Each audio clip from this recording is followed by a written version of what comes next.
Hi guys. Hello everybody. Sorry,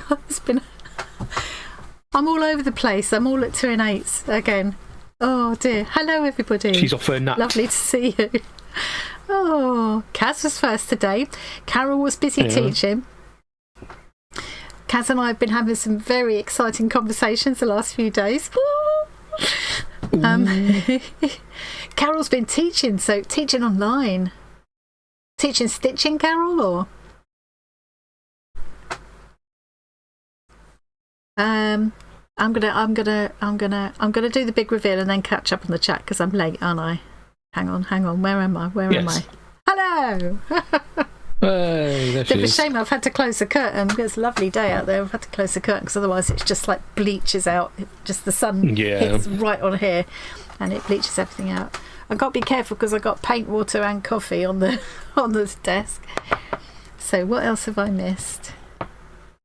Should we place bets on when she's going to drink the paint water? Hi Rachel. Dunk a brush in the coffee. I can't wait to show Rachel my knitting. I have finally cracked it. I did have to unpick it again. I don't know what's the matter with me. I do know what's the matter with me. Yeah. Hi Stoppy and Linda and Debs. Oh, and Kathy and Kaz. Granny Sue and Wendy. Did I say Daniel? Hello, Daniel. Oh, TTK. I don't know who that is.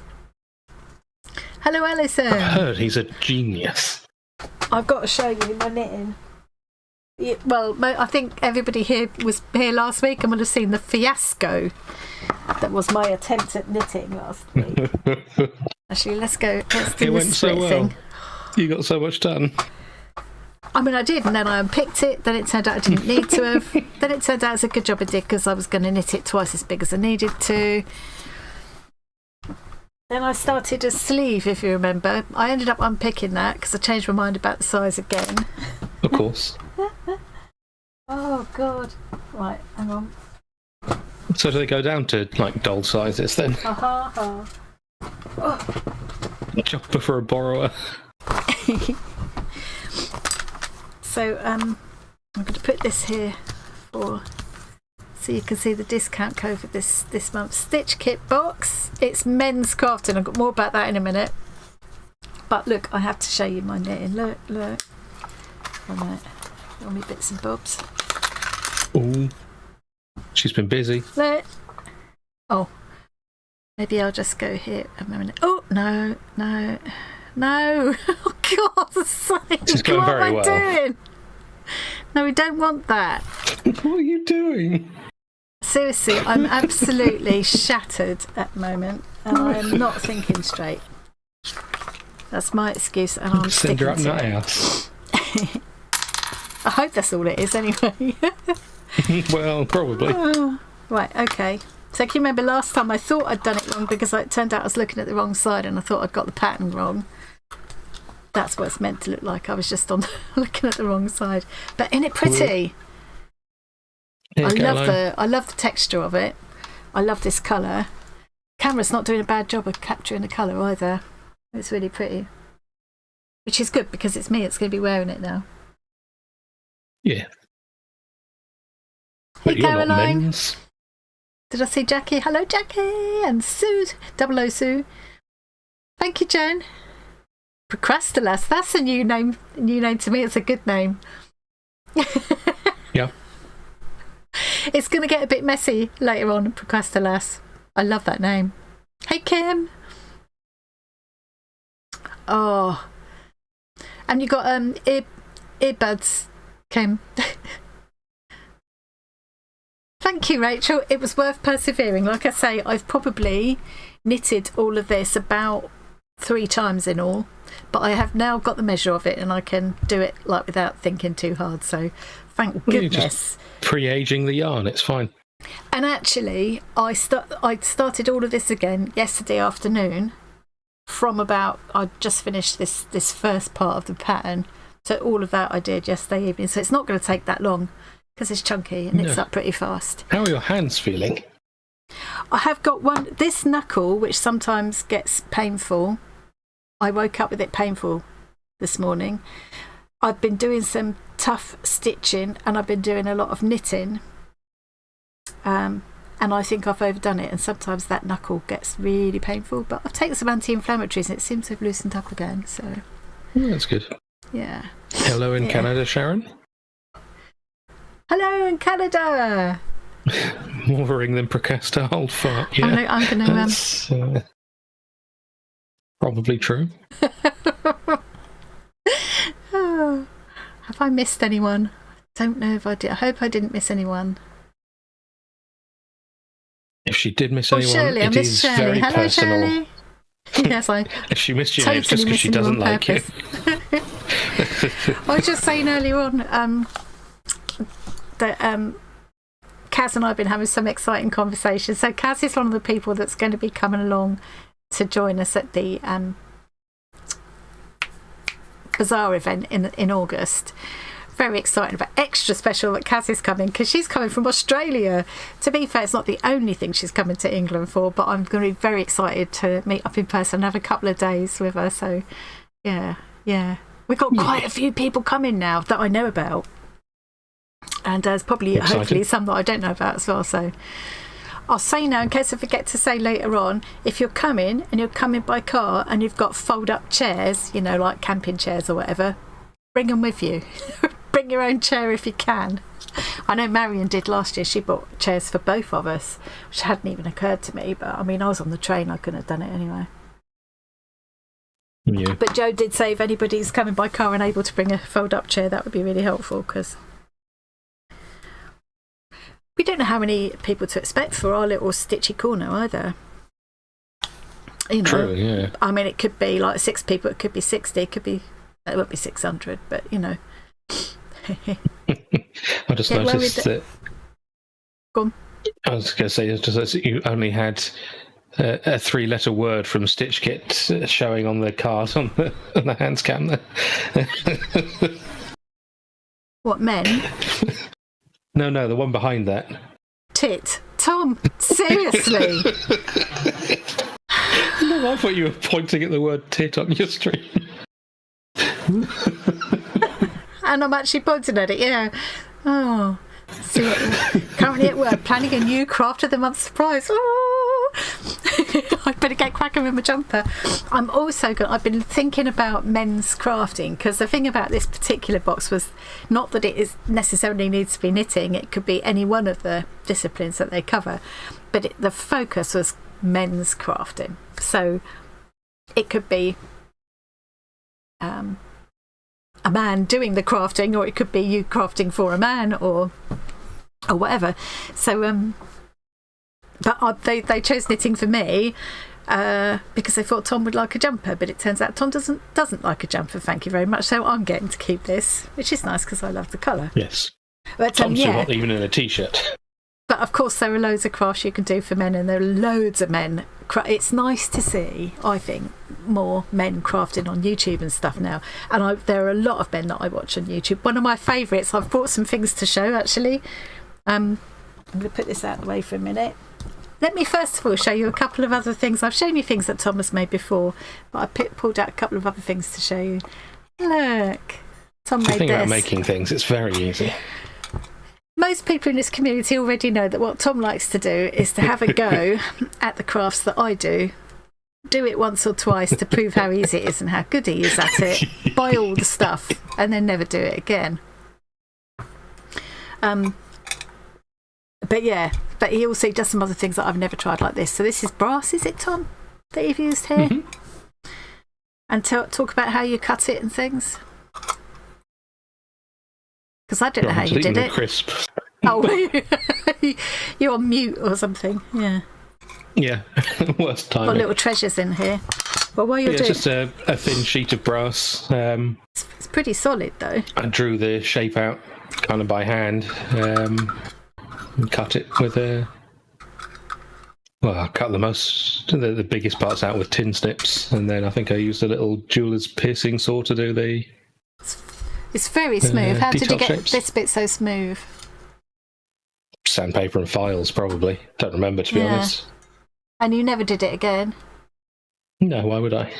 Yeah, it's lovely and smooth. It doesn't feel like it's going to cut your finger or anything like that. And it's a nice place to keep little treasures like this. Little book a friend's made for me, little miniature book.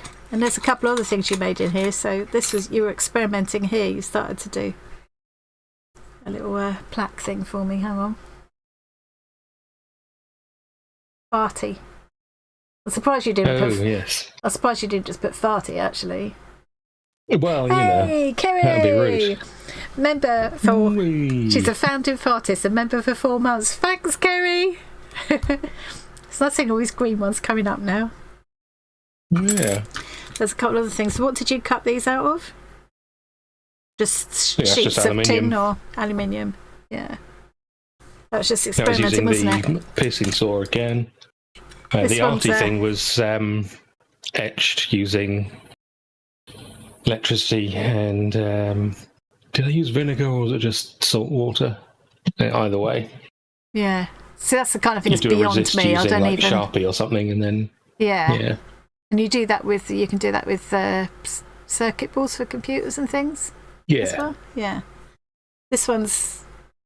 It's illegal. Strictly speaking, it's illegal, but, you know... I don't know if this was even still legal tender by the time you did this, though. Yeah, no, probably not. Probably not. So, yeah. So that was a 2p coin? Yeah. Went through several blades doing that because, I mean, the piercing saw thing is meant to cut softer metals like brass and gold and silver, not I think it's steel in the middle of pennies these days rather They've got than to copper. be, yeah, they've got to be pretty robust, haven't they? It looks like steel in the middle. Yeah. Yeah. Brilliant. And those blades very are intricate. You've got to have them very tight so that they work, and they just ping, snap. I love these little treasures now. Look at those. Actually, they belong in my Tiny miniature scissors. craft room I was showing last time. Yeah, I didn't make those. Focus! Got to move it a bit. There you go. And they good. A couple of other things I made, and I just got to show this. Now, Tom didn't... Well, he kind of made these. He grew them himself. I did say I've got teeth everywhere. I guess I made them. Tom's baby teeth! Wrapped in a bit of sellotape. Weirdo. I've got snippets of hair and the stitches out of his knee as well somewhere. Anyway. So that's one thing that Tom's made. And then this is another one. So this is one Christmas. It was actually your idea, I think, Tom, wasn't it? One Christmas, Tom and John and I agreed to make it only give handmade presents. So this is what Tom made for John because he likes his beers. So this is all made out of plywood. Yeah. And this was brightly coloured at the time, wasn't it? It's faded because he keeps it out of the conservatory that gets the sun. This is paracord, wrapped paracord. And it's even got a bottle opener on the end. And then these, I did these, didn't I? Just little crocheted cozies to go around the bottles or tins of beer. And the idea is it's like a reusable carrier when you're taking beers to a party, which is something John does a lot. But in fact, he's too precious to take it anywhere, so it sits in the conservatory holding his beers. And then this is another thing I dug out. I got loads of things, actually. This is 3D printed. Here's two very different 3D printed items made by Tom. And these ones that I actually designed myself as well. Yes. Yeah. Unlike most of the 3D printed stuff that people have seen. This is made to go on the outside of the door to tell John that when I'm filming, but actually I like the look of it, so it sits on my shelf up behind me. So. And this is the royal game of You Are. Without the pieces, I didn't bring the pieces up. So this is another cut. This is 3D printed, but you've like polished it up, haven't you, to make it lovely and shiny. Yeah. And you've added the gold to the inside, to the debossed parts, which looks really effective. Yeah. Yeah, it's a nice effect that. It looks like, I would look at it and wonder what it was made of. I wouldn't have guessed that was 3D printed. Yeah, it's it feels very plasticky. Yeah, yeah. Because it is plastic. But if you were just looking at it, if that was displayed in a museum as an ancient game, you would think, oh, I wonder what they made that of. Ooh, I'm not allowed to touch that, I imagine. No. So, yeah, there's lots of male crafters and things that I follow on YouTube now. Model making and miniature making. Also crochet. I've also seen a couple of male quilters recently because I've been watching a lot of quilting. Yeah. Trying to figure some names, like Mike Deakin is one I've been watching because I'll show you in a minute why. And there's that guy called Asa Clay who does all the model making with Sculpey in there, and north of the border as well. Yeah, does similar love stuff. him. Is he called Bill Makes? What's the channel called? I think so, yeah. The one that inspired us to put together that kit for Johnny. Yeah, yeah. And Johnny really enjoyed that. He really got into that. Yeah. It's something like Bill Makes. I'll try and put some links to some of these in the description because it's nice to. I think you get a different. I mean, I think men can do any crafts, women can do any crafts. And I think if I was making something for a man, I wouldn't necessarily think it's got to be manly. Do you know what I mean? I just think it crosses over. But there are certain things. I just think it's perhaps you get a slightly different perspective. I don't know. Yeah. I've lost my thread now. Speaking of Johnny, I have got a couple of things that Johnny made me. So one of my precious things is sitting behind me there. Can you see the rat sitting there? That's one of Johnny's creations. I love this. He gave this to me when we went up to Johnny, visit. isn't it? Yeah. Yeah, she's called Nora. GNAW, Nora. Nora the rat. Gorgeous.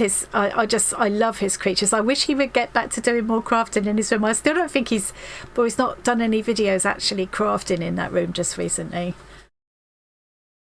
We got the guided tour, didn't we, when we visited? I just love her. I don't know if I can show her better there. She feels beautiful as well. She's got such a sweet little expression. I just love it. I just love it. Green nail varnish because he loves green.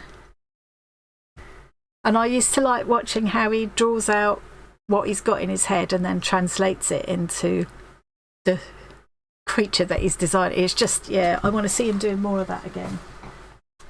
But I will add some, I haven't put them on yet, but I'll add some videos if anybody wants to check them out, to some of the male crafters that I watch, in case you haven't found them yet. What I haven't seen is a lot of male slow stitchers, actually, but I'm sure there are some. Yeah. I was just thinking of a male fast stitcher, I guess. Cornelius Quiring, is it? Oh, I don't recognise that name. I think I've shown you some of his stuff before. There's a guy who's... his stuff is all about making clothes, basically. And he went through how to go from complete scratch, making your own pattern, to do a shirt and a pair of trousers and that kind of stuff. You did show me that. Yeah. He's very good. There's all sorts of different. I mean, I don't think there are limits these days. I don't think you kind of go on YouTube and expect to see men doing woodwork and women doing stitching anymore, do you? We still get views on that. There does tend to be a divide there. It's not. I think there is a natural. When people cross it. Exactly. I think there's a natural kind of a divide, but whatever you want to do goes, doesn't it? Yeah. Chris English and the Quilting Marine are very good. I should add them as well. Hi, Elaine.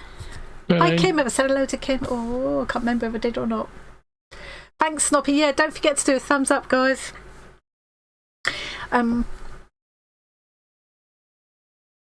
A couple of other things that Johnny made.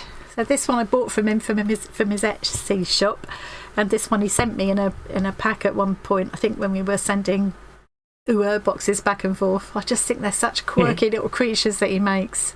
This one was called Bogey, and I just kept that name because I liked it.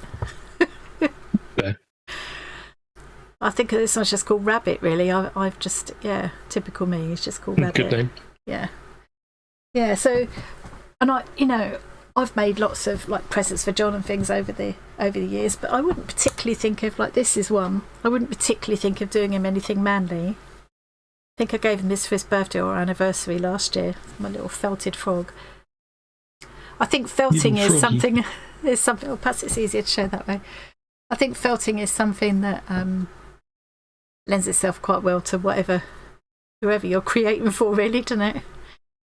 It's not necessarily a girl thing, is it? Hi, Shorts. Yeah, you can see where I got my naming skills from.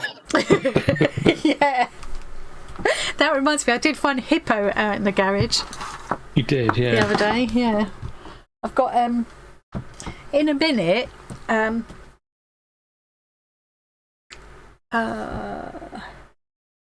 going to put my knitting well out of harm's way.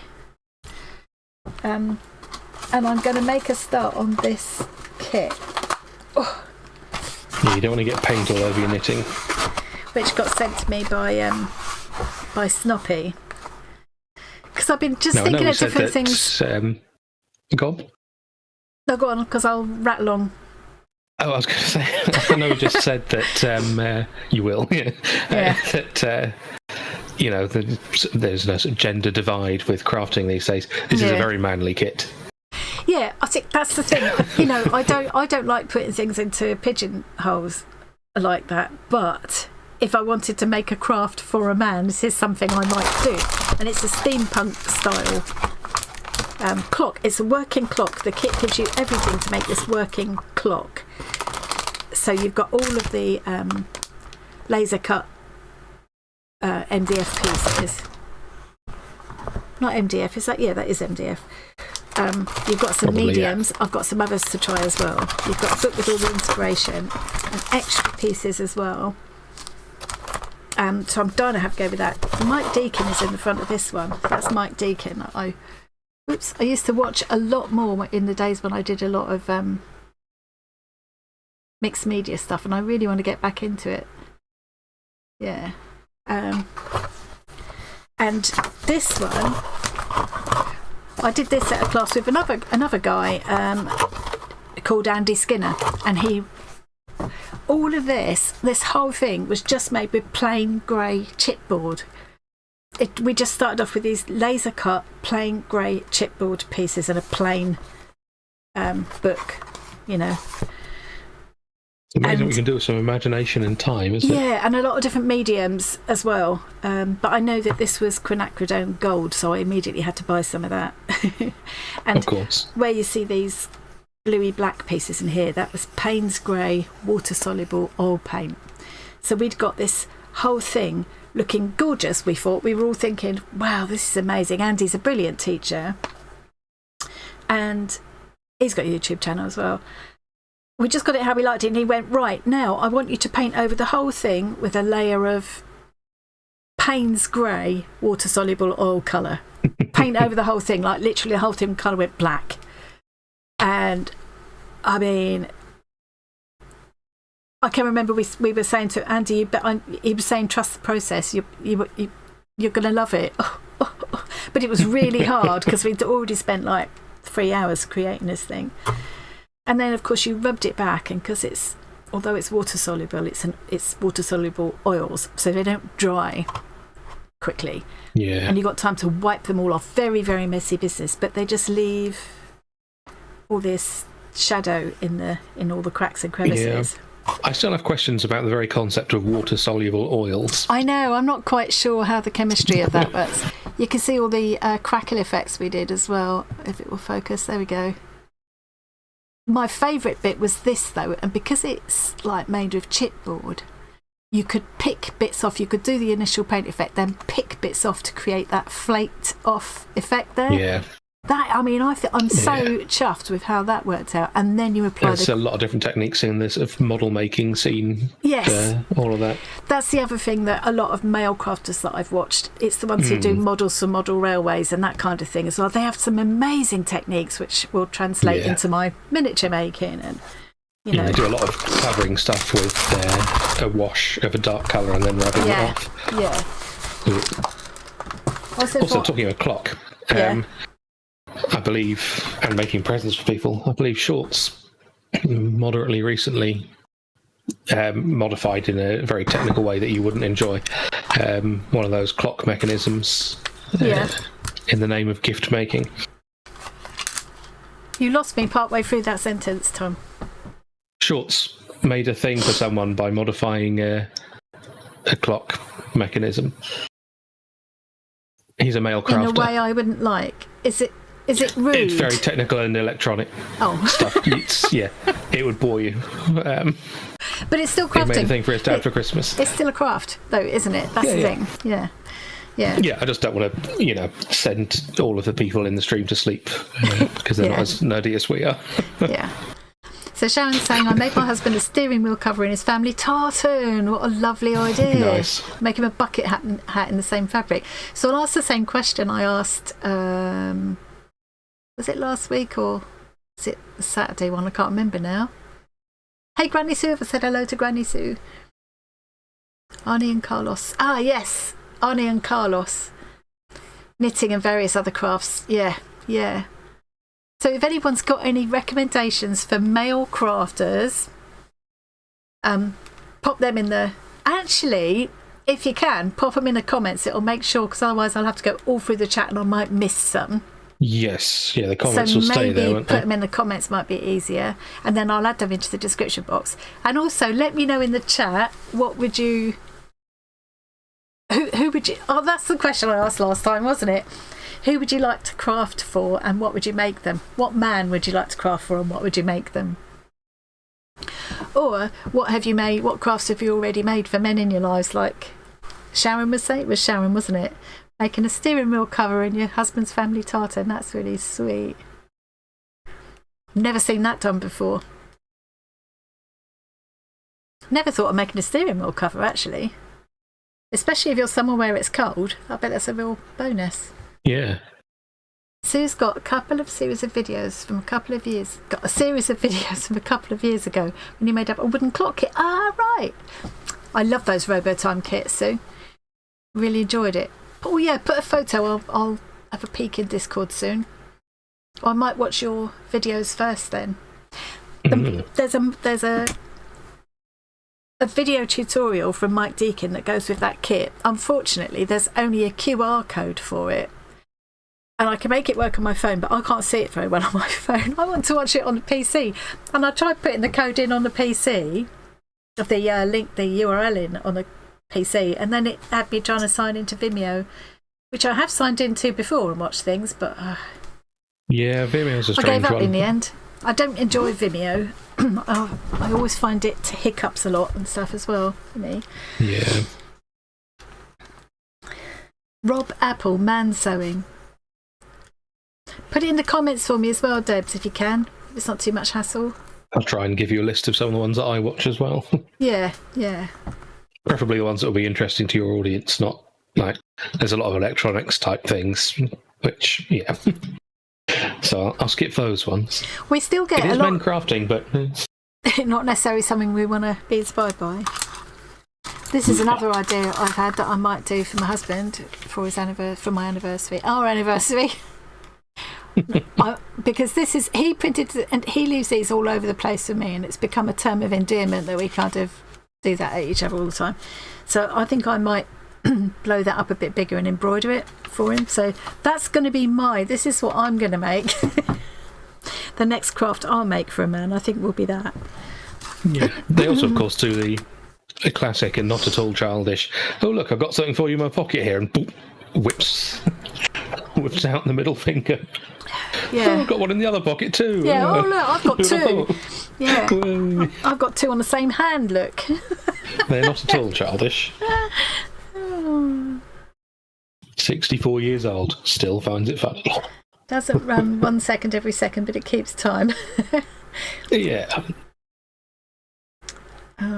Right. So, am I going to jump straight into doing that? No. I think I will. I've shown off my knitting. But because of this thing with my knuckle at the moment, I'm going to I think hold off doing any more knitting and give it a bit of a rest, because I want to do it again this evening, because now I've got the pattern in my head now. So, but if I do it now, I think I might be pushing my luck. That knuckle, it's like all along here, it's this one really, it's this one and that one, not the middle one. This one actually swells up and goes red as well. Yeah, that ain't good. No, it was very painful. Just made me realise, I mean, you know, how lucky I am most of the time that I do pretty much solid wall-to-wall crafting, and I don't get... Yeah, I mean, I couldn't do it without the glasses. It wouldn't be unheard of to have a lot more pain than that at your age. Yeah, yeah. So, yeah, I'm very, very proud of finally getting my head around this. I'm very chuffed with it. Yeah. I'm very excited to see what Rachel's got in store for next time. Yeah. Also, in your defence, you were doing it right the first time. I actually was, yeah. But you were looking at it wrong, but you were doing it right. If I hadn't have looked at it backwards, it would have been fine. Then you would have made a thing 4 times the size you need, but yeah, you know. Right, I'm trying to make space a minute so that I can. I've only used hang on, one. I think there were 10 or 11 balls in the box of this wool. 100-gram balls. 100-gram balls. I've used one and gone part way into this one, and I'm sort of more than a third up the back, but not quite half, I would say. So yeah, gonna have loads, gonna have plenty, because in the end I'm doing it my size instead of man size. Yeah. So I'll have enough left to do a hat or something as well. So let me just show this once more in case anybody wants it. You can use this code to get 10% off the Craft of the Month box, and I've put all the details in the description box because I just copied and pasted Rachel's email, to be fair, so I wouldn't get the facts wrong. But yeah, as always, brilliant box, brilliant value, very happy with it, very excited to see what you send for me next time, Rachel. I'm trying to think. So I've had so last month was Granny Square crochet. This month was crafting for men, and I got knitting, but could have been anything really, couldn't it? And before that, it was the embroidery. Was it before that? Oh, I did that tote bag and stuff, and Dawn won that. That's over in Belize now. And now I can't think what it was before that. And hello! Art You Love. I think it was Jackie, wasn't it? Art You Love, which is much easier to say. Say that again? Just Art You Love, I think, said she was called Jackie. Oh, yes. That's right, yeah. We've been trying to not use people's real names, but when it's harder to pronounce... yeah. Well, it's either that or we call you Art for short, really. We could call you Art, yeah. Yeah. Steering wheel covers are necessary in Australia, where the sun can heat the steering wheel to seal your fingerprints off. Honestly. Yeah. And the seatbelt even in buckle this country can in the brand summer, it gets almost that hot. But wow. In Australia, it's obviously much worse. Hello, Birmingham from Norwich. Yeah. This is why when I was talking about the 3D printing stuff, I mentioned PLA not being suitable for 3D printing stuff that'll be in a car, especially in Australia. Yeah. Because it will just be a puddle when you get back. Or Jenny's got kitten supplies to pick up. Oh, yes, your foster cat had a litter. Exciting. One of the kittens is a runt. Ah. One of our... Can you... I don't think you'll remember Runt, Tom, will you? You would have been very little. One of Badger's 2 babies was called Runt because he was the runt, but he turned out to be huge fat thing. Again, the naming is strong. I just got one more thing to show you before I crack on with something. Yeah, I can't remember what his brother was called now. Anyway, this dusty old thing, a minute, I'm going to just go here. I found this while I was looking for something that Tom made ages ago that I didn't find in the end. I came across this. I thought it might be in here, but it wasn't. So I've got to mend this. So I'm going to leave it up here in my room to get around to mending it, because this is kind of a WIP, really. So I made this out of... And this is kind of something I would think of almost more as a man-y thing. I don't know why. Is it something to do with the colours and the fact that it's model making? I don't know. But I made it out of one of those box files and just cut a hole for the door and the windows and did a kind of fake back, like a false back behind the windows, so I could fussy cut bits out of, it was that Graphic 45 range of papers, old Curiosity Shop papers, because it's all my family stuff, all old family bits and bobs, so vintage curiosities and unusual oddities fits very well for my family. And I know we were talking about Snoppy making her gorgeous suitcase from the same range as that clock that I'm going to be doing, and she's talking about using that to keep precious treasures in. So yeah, some of this is a bit, some of this is a bit private. Hang on. That's ridiculous to have that thing there, but that is because it was to do with COVID, and I put it in because I thought before I just dump that, that's going to be history one day, my COVID pass. This is a design my mum did for a jumper years ago.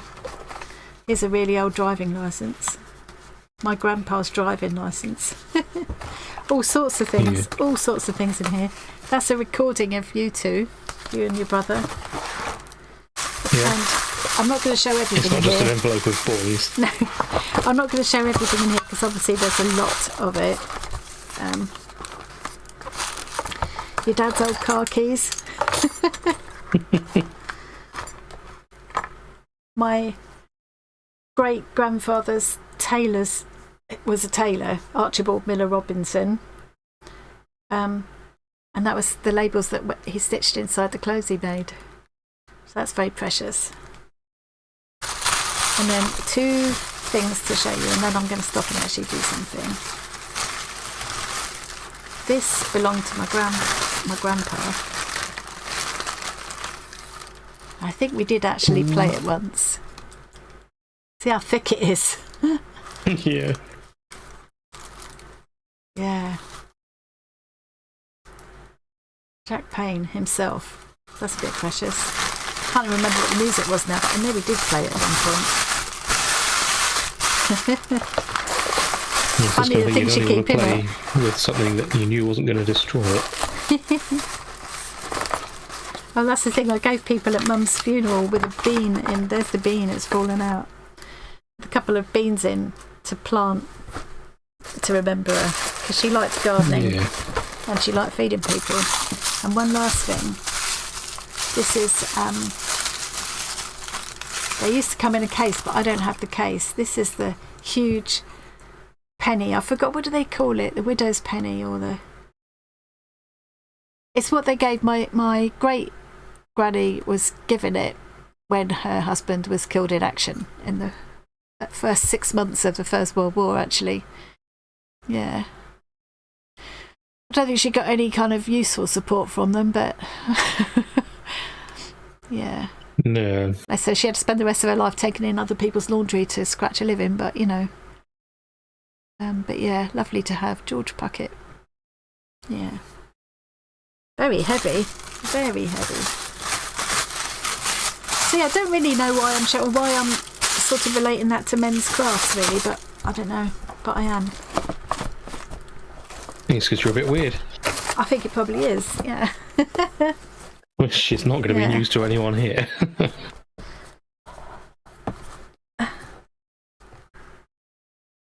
Socks, brother. That's awesome. Corn is amazing. Yeah, I love a treasure box. That'll be a really fun thing for you to go through one day, Tom. Yes. Right, okay. So that's enough of that. It'll fit in a skip very nicely. The whole lot will get turfed out. So I'm going to have a little play with this kit now. Give myself a break from... Give my knuckles a break from the knitting. She says it's knitting instead of knuckles. She's been out street fighting again. Yeah. Oh, don't drink that. Nearly. I think the first thing I'll probably have to do is just start sticking a lot of these cogs onto the base and Yeah. And then give them a coat of black gesso. So I think that will probably keep me busy for pretty much the whole of this stream, actually. The nice thing need about the the workings laser cutting yet. process is the burnt edges kind of reduce the need to ink the edges of things to make them look less That's true, yeah. awful. You don't have to worry about trying to get paint in there, Yeah. in all those grooves, because I love that smell. It was a very strong smell when I first opened it. I bet, yeah. Yeah. I'm going to keep these little bits that I pop out the middle. What I'm kind of thinking I might do is just put the 4/4 numbers on and just marks for the other numbers rather than put all the Roman numerals on, because I can use the Roman numerals. Yeah, I can use the Roman numerals for something else. I'll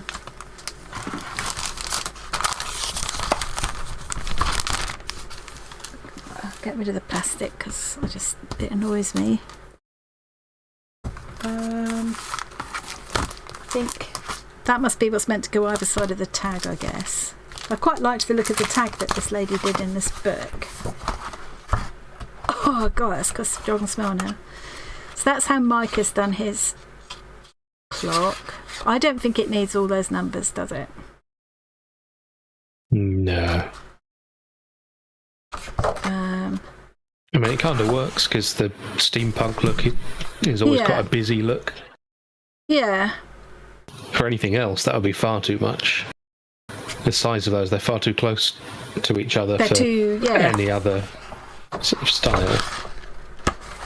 I like how this lady has added in like a rusty nail and some rusty wire. I've got a reel of rusted wire, deliberately rusted wire somewhere, which I will dig out. So I can do something like this tag, turn it into a notebook or something like that. So I'll use the numbers, the leftover numbers for that. And I'll see how I get on with using these different mediums and things. Yeah. This one's actually taken that circle in the middle and applied a photo image to it. Nice. Oh, she's used rice paper to do that. But yeah, you could put anything on there, couldn't you? I like the idea of maybe using old book paper or something there. So I reckon I can get 2 or even 3 projects out of this. The first thing to do is to kind of decide where my cogs are going to go, pop them all out, where the numbers are going to go, and make sure I have enough clearance for the hands to turn freely and stuff, obviously. Yeah. I guess the hands would just fit on that thing, won't they?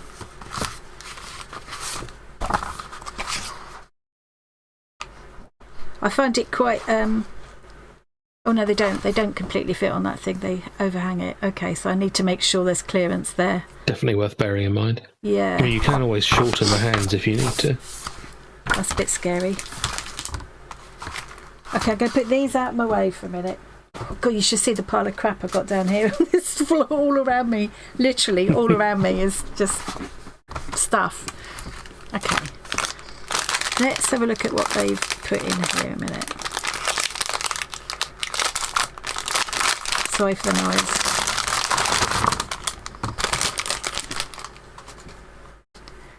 So we got... oh, that's a strong smell. That's that the word burnt wood smell coming out. Super thick slap it on. I think that's for gluing the cogs and things. And then we got 2 artists acrylic paint. Storm cloud. And was that mushroom? Mushroom whisper. I think I'd probably put them over the top of the black layer with some crackle medium in between. Not sure I like the idea of a mushroom whispering. There's the gesso. They're already kind of creepy. So it's a certain kind of mushroom if you think it's whispering to you, I reckon. Yeah. I've got to pop all them out, decide where all the bits and pieces are going to go, make sure I've got enough clearance. I've also got a few other bits and pieces. I've got some of this solid gel which will be quite good for sticking the pieces on if that doesn't go far enough. PVA. No, it's a really heavy weight. dries to the touch much quicker than most gels, and you can blend it with colour for a more oil-like feel. Has less shrinkage. Oh, cool. So it's PVA, I get it. I hate you sometimes, Tom. For those not aware, I have for a long time enjoyed telling you that all glues and things that are even slightly glue-like are just PVA. Mod Podge, PVA. Of course, a lot of them are in one way or another PVA based, but they're not all the same. And that one is expensive. It's expensive PVA. So this stuff is brilliant, and I've got a feeling, because I've got 2 things of this. No, yeah, that's the older one. And I think I got another one while it was there because they were going to discontinue it, and I didn't trust that whatever they brought out instead was going to be the same, because I love this stuff. It just works every time. So you just paint your layer of acrylic paint this on the top, let it go tacky, then paint your next layer of acrylic paint, and it cracks as it dries. And touch wood, I've never had it fail. And then I got a couple of other things to try. Crackle accents. Nice. So that makes like a deep, glossy, cracked kind of finish. Sepia accents, I haven't even tried yet. And matte accents, a dimensional non-gloss medium. One of the things the model guys use is there is an expensive version as well, but they use hairspray layer. Oh, what, so to do the crackle? Paint, not for crackling as such, but the sort of wearing on the edges that you were talking about on the little thing that you made with that guy. So you do like the base metal layer. Yeah. And then layer of hairspray on top of that, which just stops the paint from sticking as well, basically. And then you put your paint layer on top, and you can like go at it with a slightly moistened cocktail stick or something on the corners, and it will chip away. And so I'll have to have an experiment with that as well. I need to watch some of these people. We'll get a list. We'll get a list going in the description box of this video. Yeah, I just found another guy that is worth including as well. Central, that hole, is it? Oh yes. Interesting. So here's some of the other things that I've dug out. So this quinacridone.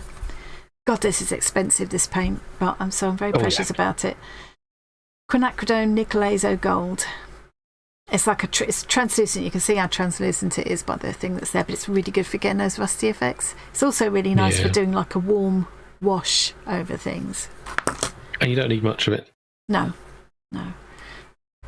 This I haven't tried yet. I think I got this as a bargain somewhere. I thought, that sounds interesting. Transparent wash. It might just be watered down acrylic paint. I don't know. Probably, yeah. You brush it on and wipe it off soft black to age things. I've got loads of these things. I used to do so much of this sort of thing. Some extra black acrylic paint just in case I thought I needed it. Then I got this stuff called antiquing cream, which you wipe on and wipe off kind of thing. I've got it in black and white, I believe. Yep. See, back then when I was collecting all this stuff up, I was still working then, so I used to indulge myself more. These days I wouldn't let myself do this, but here's some of that water mixable oil colour, and I've got it in the Payne's Grey to try and do the same effect that Andy Skinner showed in that class.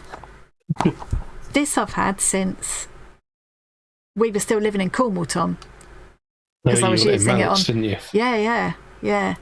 I love the smell of it still. It's like it's a gilding. It does have a very distinctive smell, doesn't it? Yeah, I love the smell. Don't sniff things, people. And it's never completely dried up. You think it's going to. I wonder if it has now finally dried up on me after all these years. I imagine with the right solvent, you could probably. I can reactivate some of that. I hope so, because you can see what a gorgeous antique-y kind of finish it gives. Just like not complete coating, I used to just use it to pick up the top surface of things. You wouldn't want to go mental with it. I'll have to find something that will reactivate that. I've also got a more modern one. Metallic gilding wax. And the last thing, I think, at the moment, except for a few, I have got some other acrylic paints just in case.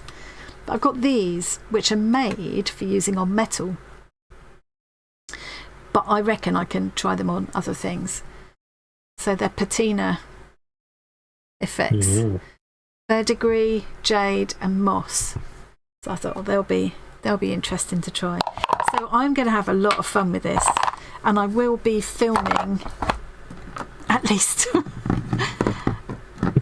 some of the process. Yeah, it's going to be quite a long, messy process, but I'll film bits of it that I think will look interesting if anybody's interested. Jackie was asking if all of your family is artistic like you. A lot of us are. Yes, there's a lot of creative people in the family, aren't there? I mean, I suppose I've just realised I'm like talking at you and you can't. Hang on. You want to show your face? You got to press that, or you can switch to that as well. Yeah. Lost my thread now. Yeah, creative people in the family. I suppose what I was going to say was I suppose every family's got a lot of creative people in it, but I do think more than most probably. There's a lot of people also who are musical and perform in various ways. I mean, including me. I'm not really musical, but I did work as a clown for a number of years. I did get into doing costume design and stuff for Amdram and all that sort of stuff. Yeah. Did puppet show stuff with the kids entertaining as well as clown. Yeah. So with your own homemade puppets and costumes and booths. We made the puppet show booths ourselves as well. Yes, that's what I was trying to remember the word for. But yeah, Tom's always been. That's why I was trying to find some of his stuff from when he was a kid, and that's what I can't lay my hands on at the moment, which is where I came across that thing. You've always another interesting done all kinds of things, haven't you? Is all your family autistic like you? Well, there's a few of them as well. Yeah, autistic, artistic. Yeah. One of us has a diagnosis. And your brother's very artistic as well, although I don't think he does much with it at the moment. But he's really good at drawing and things, isn't he? Yeah, he does creative stuff the same way I do with programming. You both do creative things with your programming, yeah, web developing and stuff. Yeah, and Mum was a keen artist right up to the end, really. Yeah. My sister, my brother's a musician. Coco Plops that you've all seen in Coco Plops, Georgia. Before. Yeah, she's a singer. So yeah, there's all kinds of creativity running through the family, and it does go way back. I've found performers and tailors and even basket makers going way back in our family, doing the family. Basket cases going way forward. Basket cases go all the way through as well. Yeah. Oh, the hole is there, so the clock slides in and out with ease. The battery part, yes. So it goes. Yeah. I'm just surprised it's not central. Snoppy. I would have expected it to be. Have they centered it on the entire shape rather than the circle? Yeah, I thought that, but stick out. Yeah, maybe. Yeah, maybe that's what it is. Because it'd be very difficult to do that wrong accidentally. Yeah. Because it's been done on a computer, and you'd have to intentionally not put the circle in the middle when setting up the cutting thing. Yeah. Yeah, so as you say, maybe they cut the hole first in a block and then cut the rest. I don't know. Maybe. So altogether, widest point to widest point, I suppose. That is 20. Oh, I can't use rulers. I need to get another one of these rulers because it's so handy having this, but I can barely read it anymore. I think it's about 27 centimetres, so half of that would be 13 and a half. That's what it is, isn't it? It's halfway between there and there. Okay, so what I'm thinking is I'd quite like to have some of the cogs kind of going as if they're going underneath here as well, but what I might have to do is build up this area a bit to do that. Schultz is laughing at you. Why are you laughing at me? Oh my God. He's got a point.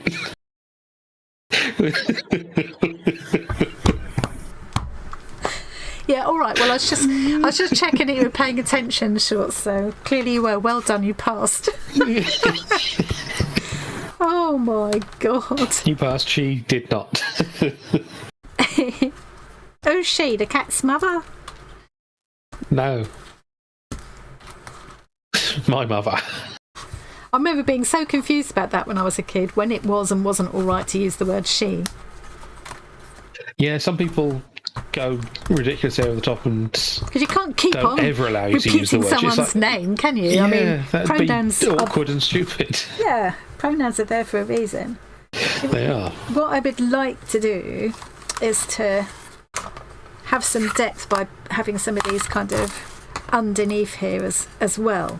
Do you see what I mean? Yeah, yeah. In which case, One I'd thing you'll need have to be careful of is how far the shaft of the clock mechanism can extend. Yes, so you either need I need to check that in a minute. mechanism to go between the two circles, or you won't have to have too much stuff under the smaller one. Yeah, I need to check all that before I think that's what Snoppy was talking about with the mechanism slotting in for changing the battery, possibly. So you can take it out to change the battery. I'm going to take it out of this annoying plastic now, so I can have a look. It's a better quality mechanism than some. So it would need to go through there like that. Yes? Yeah. Oh yeah, there's plenty of space there. You'd So be I able to could- get Well, a not a gear between the lot. two. If Yeah, I've still got to depends put how thick those gears I've are, got to have yes, enough. but Oops! I've got to have enough thread clear, haven't I? yeah, you won't put need a this bit vast on. amount of thread there, but some. This is going to be lovely. And the idea is that unless it turns out hideous and I ruin it, the idea is that I'll make this and then it will go up as a giveaway at a future live stream. Rachel has started a patchwork embroidery hoop clock. Interesting. Oh really? I've never seen one of those. That reminds me, That as sounds good. always, we do have a live stream follow along room. Oh yes, should for I those have a who want look to post yet? things. Should I have a look? Is there anything There's a there few yet? bits on there already. Let's make sure I don't Double lose any of those showed pieces. the clock that she made years ago. Let's have a look then. Peek at Discord. I'll have a look. Oh, shall I put a link in here in case anybody's... what do we usually put live, You isn't think it? you can? Yeah. See, she can type.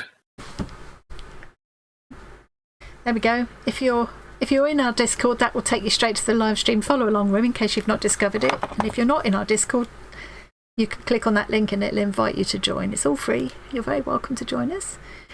And now we're going to go and have a peek into the live stream follow along room. I'm just going to make sure that's where I am before I start. It is. Oh, I can see some exciting things there. Okay, let's come back here. Here we go. Cool, that looks amazing. So that's the Robotime kit. Wow, I've had one of their room kits before. And what else? Oh, that working drummer thing, one of theirs, I'm not sure. Oh, Wow, yeah. that looks quite complex. Do all the It's parts... very intricate, isn't it? Yeah. Do all the parts move now, or some of the parts move, Sue? Or is it all just kind of static now? Cool, that's lovely to look at, isn't it? Yeah. Did she say it's a working... What did she say about it before? You can change... Oh, you can change the month and date too. Oh, I'll have to check out those videos, Sue. Sue's channel is linked in the description box, by the way, guys. Is Snoppy making envelopes? Oh, they look for interesting envelopes. Are they for your swaps to go off in? or just for sort of general use? Snoppy. Oh, I do love having a snout at what everybody's doing. Kerry's sketch and colour in this morning of our mittens in one of her favourite spots in the house. You are, Trolley. That's a typical cat, isn't it? Oh, we constructed it the other year. Mittens claimed the top shelf. Once I used the top shelf when I was watercolour painting, something I regretted pretty fast. Oh, what? Oh, bless her, look. That's clearly what it's meant for. It's just perfectly cat-sized, isn't it? Oh, yeah, interesting little addition on the desk there. I could totally trough through a few of those at the moment. Yes, that would be... yes. I love that. Oh, and let's have a look at the painting, the picture. Oh, that is brilliant. Looking back through your sketchbook in years to come, Kerry, you're going to have so many memories in there, aren't you? Because I know you commemorate a lot of the things that you do and your pets and the places that you see and everything. Or your collections of things. Or your things going on in the background there. All of that's going to be fascinating to look at in years to come.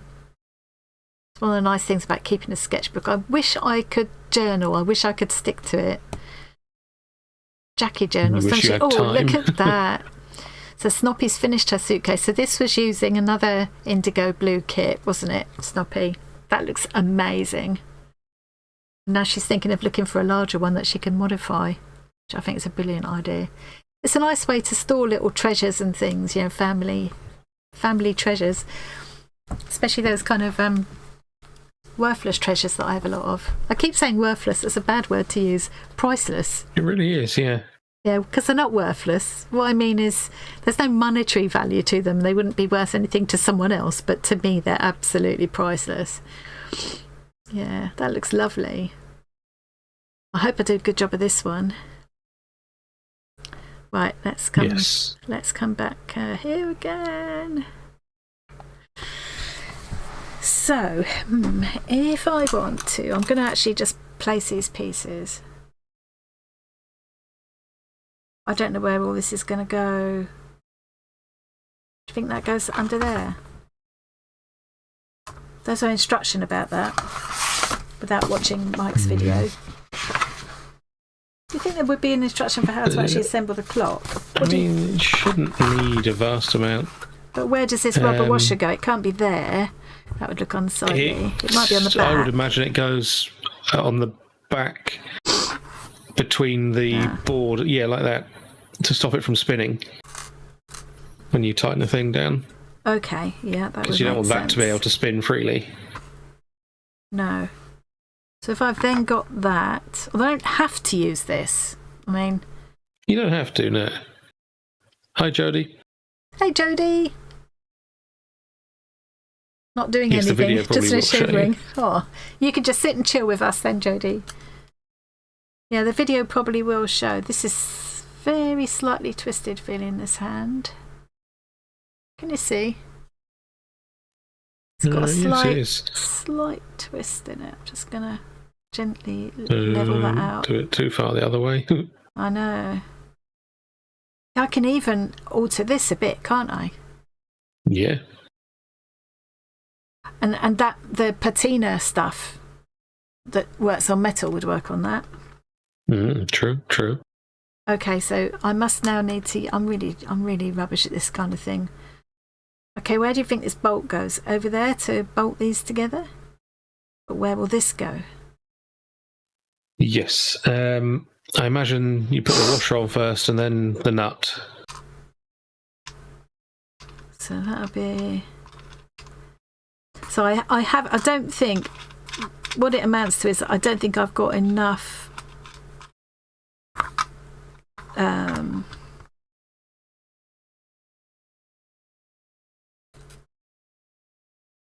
Remaining thread here to how much thread to have you allow got for this to be above the lifted thing? up. I'm afraid of putting that on crooked.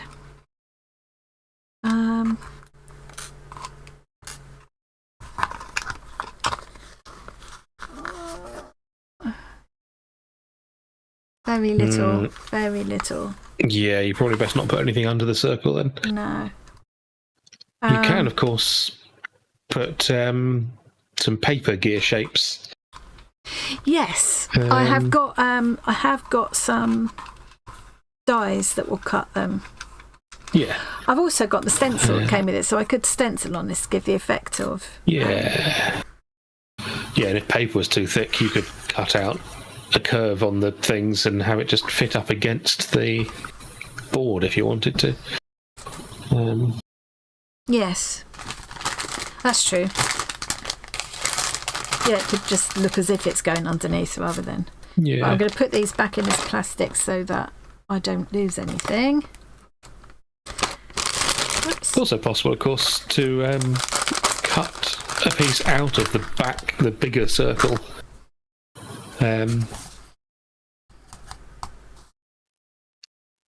So, like, you could cut a circle shape out of the bigger circle where the smaller one goes on top. No, that's the smaller circle. Oh, sorry, out of the bigger circle. Oh, right, yeah. Yeah. So you could make like a hole in the bigger one where you could put gears inside it without affecting depth. Oh, yeah. You know, that's getting a bit add too more depth fancy, for though, able to for see me. behind it. You know, That's getting very fancy. it's not that fancy, though, is it? So the things like these. It would involve using a saw and a drill. Yeah, the things like these. I mean, I have got all the stuff. I really want to get this room to the point where I can actually easily reach all this stuff that I've got. It's also underused because I can't get to it. I think yes, you could indeed cut the cogs in half and glue them against the thing. Yeah. Yeah.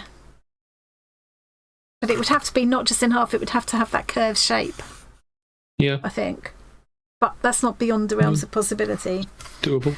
I'm going to keep these little things like these little circles that have popped out in the middle because what I'm thinking is I can do the quarter numbers and just put some of these little circles perhaps for the other numbers. Yes. Oh, I think the numbers have to go on here. On this bigger board, don't they? Not on here, otherwise the hands won't turn. Yes, I mean, you could bend technical. the hands slightly upwards so that they would clear that if you want them on there. Yeah. But probably better to put them outside. Yeah. I think I'm going to save these ones that look like nuts. And the key, I'm going to save them to go on the tag or something for a sec. Not on they don't need to be on the clock, I don't think. Yeah. Mike's not Another used them on option the for clock. Marking the numbers is I think you've got a little V chisel somewhere. You could chisel some fine lines into the edge of the thing rather than having something stand up. You know, like carving into a stone tablet style of... Oh, yes. So kind of debossing rather than... Yeah. Oh, all kinds of options. These are beautiful cogs.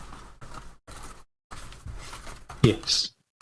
I'm being careful not to this break is one them, of but times actually where I they're like quite to agree robust. with America. Where they call them gears, not cogs. Well, yeah. Just because gears doesn't rhyme with anything and get misheard as it.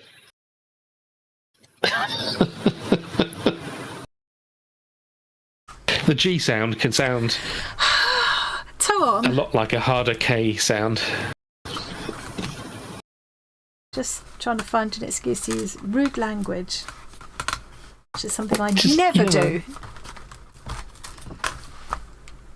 Okay, right. So I need to think a bit about where things are going to go.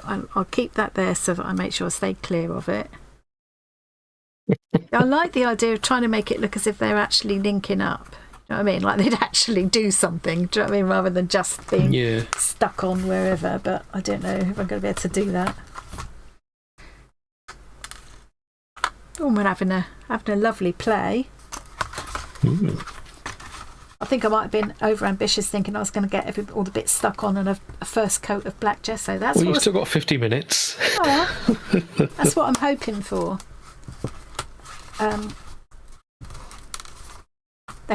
You had to be careful taking these out because I don't want to break them. Although if I had a broken cog, I suppose it wouldn't be the end of the world. If they're rusty, they could just as well be broken. This would be quite good to replace some of the numbers, wouldn't it? This little triangle shape that's just come out of the... That would work quite well, yeah. That would be ideal, I think. See you, Jackie. Bye, Jackie. Nice to see you. See you, nice. To see you. You did the Brucey this week. Someone had to do the Brucey. This looks like a Union Jack cog. It does a bit, yeah. Yeah. Now, I'm thinking I would save some of the cogs for my tag thing, but now you've reminded me that I've got those dies that I could cut card cogs with. Yeah. I could use them instead. Yeah, because if you wanted it thicker, you could just do multiple layers of card, couldn't you? I've done that before. Yeah, it's a bit more of a faff, but... So I really want that thing of them being all different levels, but I can't put anything over here because... How far out does the longest hand reach?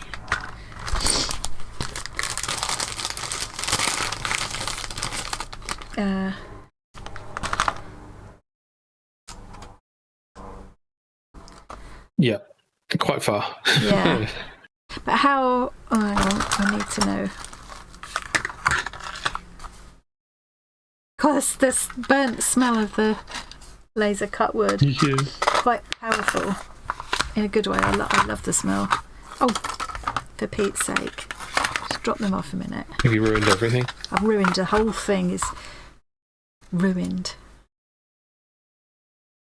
Oh, You need to work out which hand goes in which order so that you can... I'm going to have to assemble this whole thing just to see, aren't I? I am going to have to. Yeah. And then disassemble it after, so I can do the painting part. It would be helpful to just have a little printed instruction for what order these go in. The one with the widest hole goes on first, basically. Yeah. And we're assuming that this goes on before anything else, and then the nut. Yeah.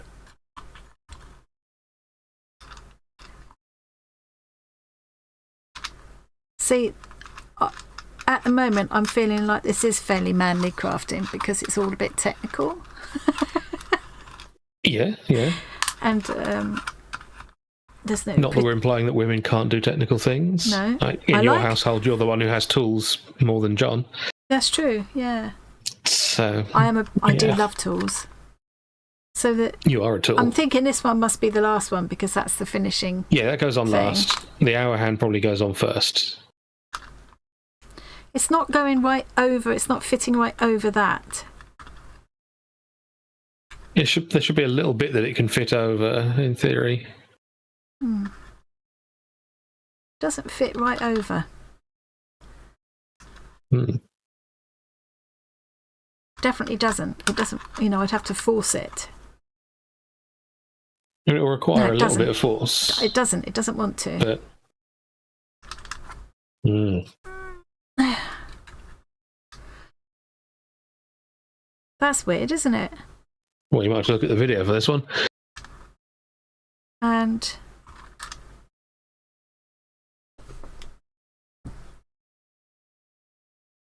well, this has got like this has got some kind of a coating thing on it. That is partially blocking up the hole, I think. There it goes. You don't want anything blocking the hole. It should be fairly tight tolerances.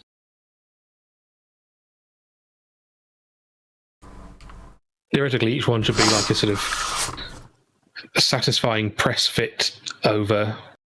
Like there should be like a stepped type of thing on the shaft.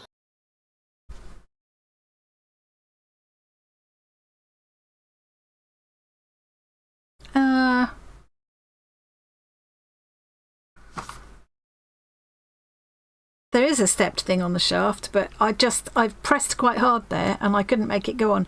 And I don't want to force it on and then find that it it'll won't come be off. fairly difficult to take back off. I may be being thick. I may have Quite to. possible, yeah. I may have to put up with watching videos on phones and just watch Mike's video because he must put it together on there. Or I'll find another video that has people making clocks up with these things. I definitely will need to do some kind of finish on the hands because they're like slightly different finishes on this one to the others. Unless this has also got a plastic coating on, because sometimes these plastic coatings are on things and you don't even know.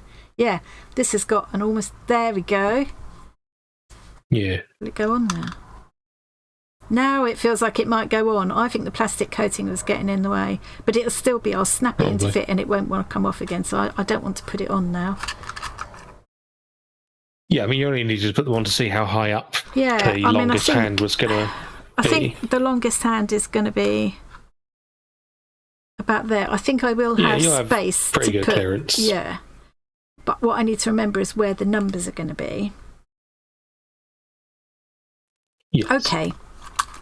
Sorry, people. I should have done all this faffing before.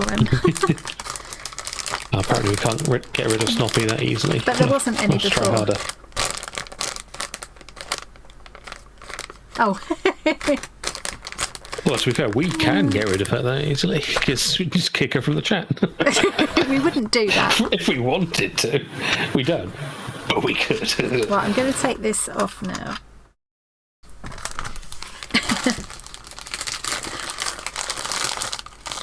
It's a bit more of a challenge doing something where, you know, it's going to be a working clock. So Rachel, if you're still there, I've never seen a patchwork clock before. Is that a kit that you sell? Or is that something you've got separately? Yeah. I'm guessing it stays in the embroidery hoop for the main. Oh, yeah, because I suppose that's a. Yeah. Yeah. I'd be intrigued to see that. Okay, let's carry on popping these out for a minute. That'll keep my head busy for a minute. I want to actually start sticking some things on. Right, so what's the number at the top? 12. God, I'm going to remember. Oh, dear. This does not bode well. This is going to be like a weird clock that... Start with 2 at the top, why not? Shall we make it a clock that always reads our favourite time of day? Okay, let's decide on orientation. Yes, and it's probably worth laying out the perfect lines, you know, so that you get it in the right place. Yeah. You don't want one of your numbers to be off. No. Does that look nice with those up there and the bigger ones down there? I kind of feel like it does. I think so, yeah. Oh, God, I can't do geometry now as well. Yes, you can. No, I can't. Not with everybody watching. That's not going to go to the top. Gin, because it's always gin o'clock. Yes, let's make it always gin o'clock. So what goes down here? 6. Yes. See, it's very fragile looking cross piece there. I need to be very careful with this. Don't want to break it.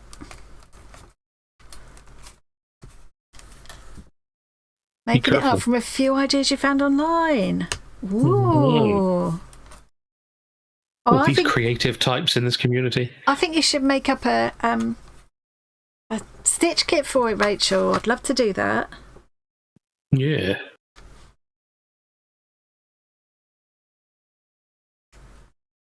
Okay. I've got it level with that hole now, and it probably shouldn't be. It needs to be. I'm going to have to get my compass and things out. After the stream, I'll get my compass and things out. I just want to know roughly where they are for now. 9. Oh, dear. I do find it scary that a lot of young people these days don't know how to tell time on an analog clock. Yeah, yeah. I mean, sure, they don't need to, but it's still like... You kind of feel like you do need to know. Sometimes it's handy to be able to see the big clock tower and know what it means if you're just out in public, you know? Yeah.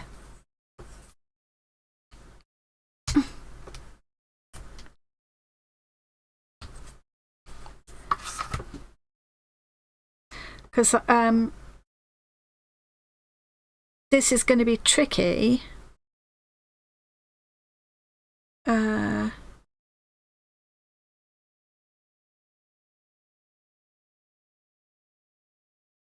As regards putting cogs around it, you know, so... Yes. There's Mike done it again. Yeah, he's put his numbers very close to there and put all the cogs out much further. Which possibly makes sense, because...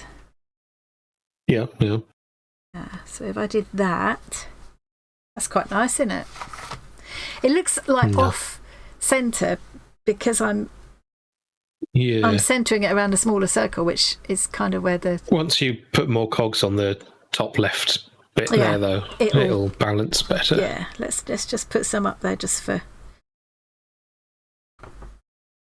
I want some of them to kind of line up like that, as if they'd, you know, with perhaps with a nut on the top or something.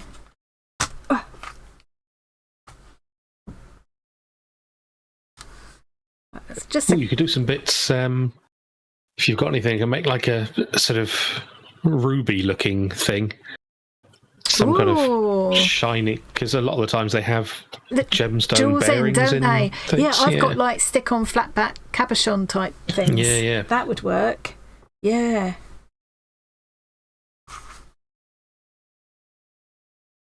Yeah, see, the placement of the cogs. What I'm thinking now is, because I've ended up with this orientation, I've ended up with wanting to put numbers right where I want cogs. Whereas if, say, for example, I made the cogs kind of there and there, and this my top. I'm just thinking of where I can put them so I've got more. On top of the cog.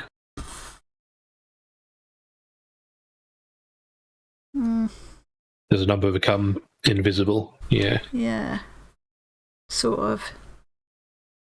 Be with right paint if it was and like stuff, that, though. but yeah, I mean, it could be highlighted with a different colour. You know, the numbers could be quite shiny looking. Yeah. And the cogs rusty or whatever. That combined with some wash effects to sort of make it look like it's more shadowy than it is. Yeah. I'm just wondering if there's now... No, I don't think those numbers are quite lined up right. I'm just wondering if I can get it so that... Is there any way I can get it so that the cogs aren't in the way of the numbers? There isn't, because whatever I do, they're going to be somewhere, because they're... Yeah, it's always going to be in the way of something. I want the numbers to be like that, but obviously that's not going to work as a clock. I mean, you can do that. That's your clock. Do what you want. It would just never tell the time, which, you know... You can get them to be almost... Yeah, that's not... I mean... Yeah. That's okay. And they're not sort of in the way of the cogs that way, are they? They could even go right out towards there. Yeah. What I'd probably do at the moment it needs to be that way too. Put a perfect cross on the smaller circle. I can't do that in front of everybody. Yeah, you can. You just got to draw lines. How am I going to make it perfectly? You've got a square. I'd have to dig it out. I should have done this bit before the stream. Yeah. Why am I always such a disaster? Who do I think I'm kidding? That I thought that I could do this. It's really throwing me off that you've got more space there than you've got here. It means I've got to line the numbers up with that small circle, not with the large circle.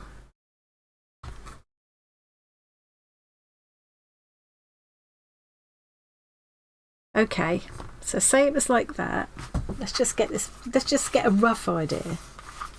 Yeah, Cass having internet problems. That's unfortunate. Oh.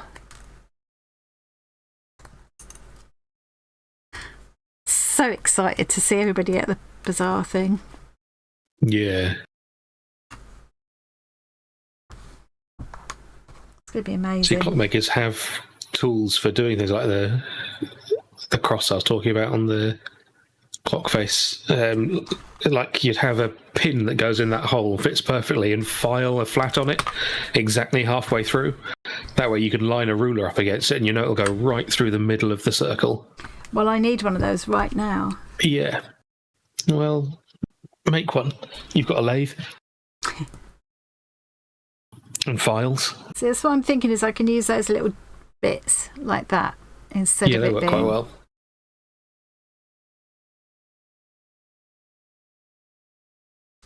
I will get my geometry set out, but I think I have to do that after the stream. I aren't doing that now.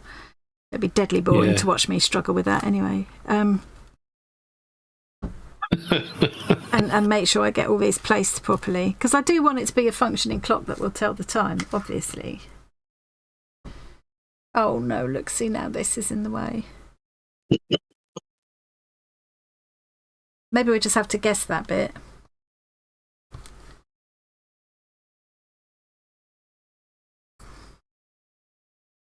Or I will just put them on top and just paint them a slightly different shade.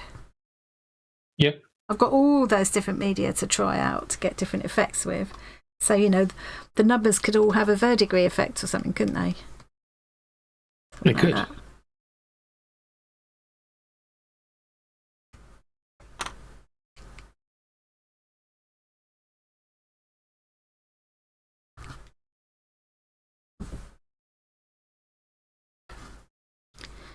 Okay, done. I'm finished.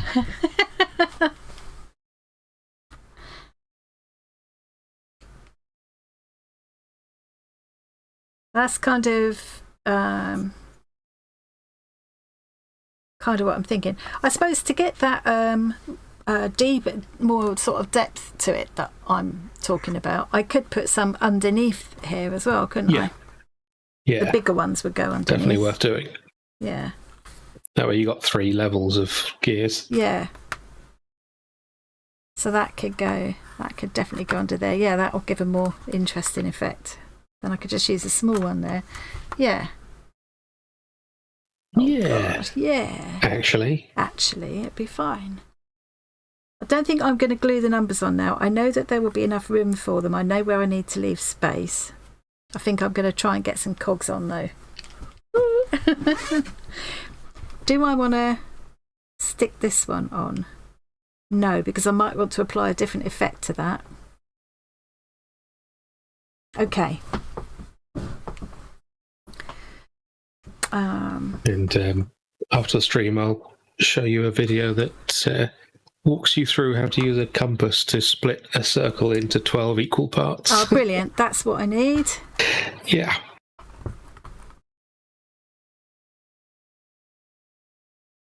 Go. I mean, it's crazy, isn't it? There's no way you would never need these cogs that aren't going to make sense, but they never do in steampunky things. There's always pipes going to nowhere, and Yeah.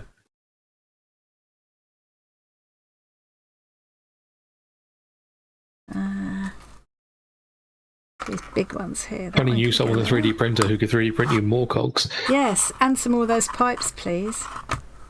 No.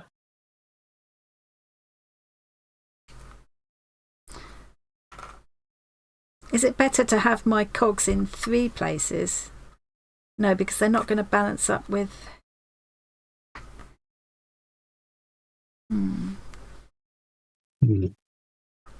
So this is, when I'm doing projects, this is all the bit that I end up editing out, because there's a lot of just, shall I do that? No, that's not going to work because of this. I'll try this. Yeah, if you ever see a jump cut, there's probably an hour of this. Yeah.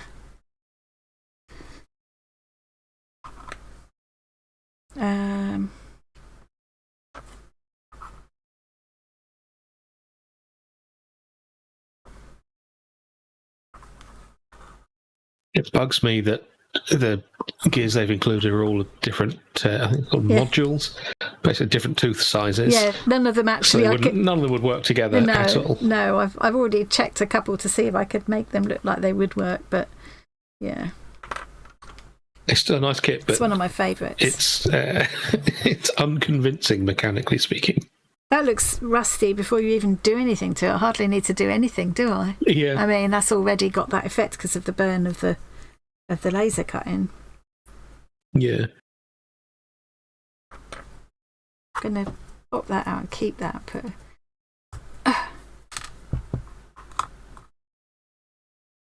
Yeah, so I just got like smaller clusters there.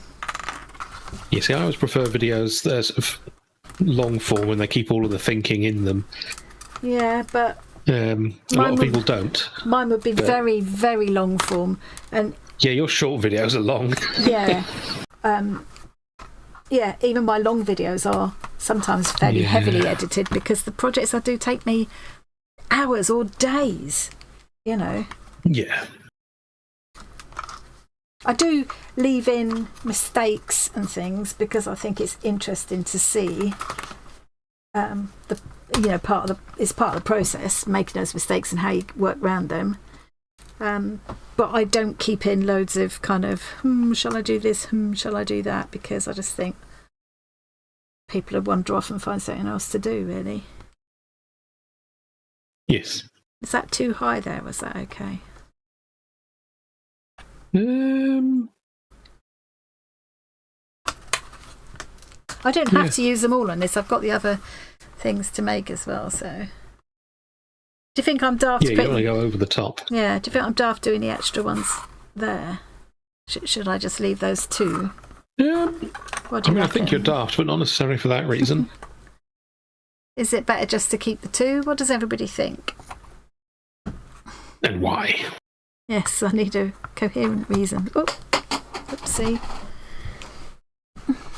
2 pages of A4. Single spaced, thank you. Oh, thank you, Sharon. You can't have too much of a good thing, though. What do we think, everybody? Should I just keep it to these 2 clusters, or was it better to have a little bit more all around? And now I'm going back to thinking the extra ones helped. Balance it, not as big, just make them not as much, but yeah, just a bit. I think having at least a hint of extra gears coming out underneath helps to make those bits look a little less plain. Yeah. There's 2 massive expanses of just plain. Yeah. Yeah.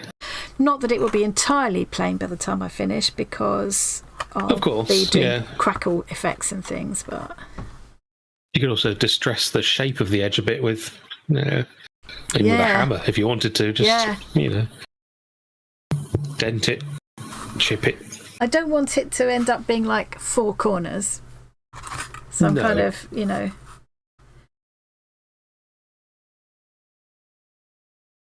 almost thinking in 3s, do you know what I mean?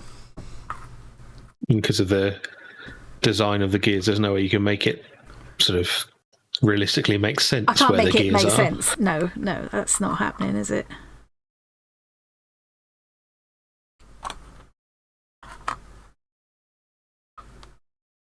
I love this gear, but I'm not being able to use it. Why am I not being able to use this one?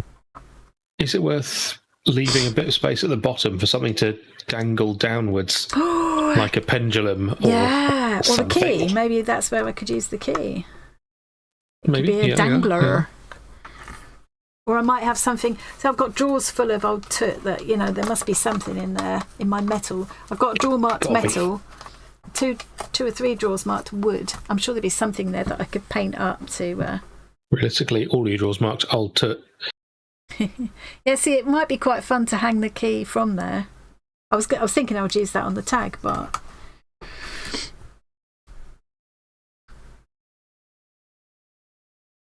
Yeah, a little fake weight or pendulum or something would be quite easy to do. Yeah. If you don't want to do the key. Yes. I've got loads of things, I'm sure. Loads and loads of things that would work for that. All kinds of old toot. It's not old toot. just called it alter yourself a couple of minutes ago. I know. Well, not even a couple. Is that a bit too blocky for-ish? Do you know what I mean? I don't think so.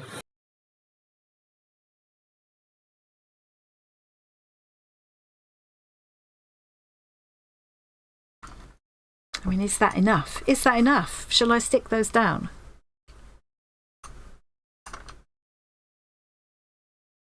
I would suggest sticking them down with something like double-sided tape to keep them in place, but semi-permanently for now. But I've got to stick them on before I can do anything else. Like get a base coat on. Yeah.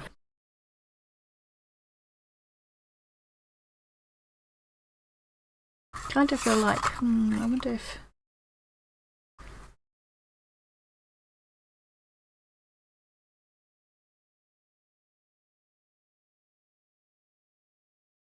Yeah. Oh, hang on. I was going to leave that. I need to leave that bit free, don't I? It's just going to end up with like all the way around the edge. It sometimes helps. It's the same. Sometimes people look through their phone. I find myself looking up at where I can see the screen, because it just gives you a different view on things. If anybody else finds that, but yeah, I quite often find that helpful. How is that balancing out, guys? What do you reckon? Is your die cut? Yes. Tom was suggesting that earlier, Sharon. Could definitely add, if I decide I want some more, like around here where the hands are going to be, I can definitely put some just shallow card ones on there. And there's also the stencil possibility. But yes, and something very much unnecessary, but an extra addition of quality that I would suggest doing is the gears that are part of the bigger circle just kind of merge into the circle a bit weirdly. What I would do is use a sharp chisel and chisel the top of them down and make it look like they go underneath the thing. Oh, like just they're underneath, very slightly to give them an edge. So like they're coming like out gone under. the same as this. Yeah. Yeah. You could also do a paint effect, just paint a shadow on to make it look like that's happened. Yeah. But, just taking even if it's just 0.5 millimetre off. Yeah, because some cogs are going to be quite shallow like that, aren't they? Yeah. Yeah, it feels like what I want to do is either put one on top that marries up with them, or it looks like it's going underneath. Yeah. Yeah. Probably easiest to save that for a paint effect thing. Paint a fake shadow on them. Yeah. And, maybe I should put all you the do cogs... have suitable chisels somewhere, but... Maybe I should put all the cogs behind. Not have any of them over the clock face. Have the clock face completely clear. I think having some on that top left corner works, because otherwise the thing being off centre will be very obvious. Yeah, you need something up there to affect the balance.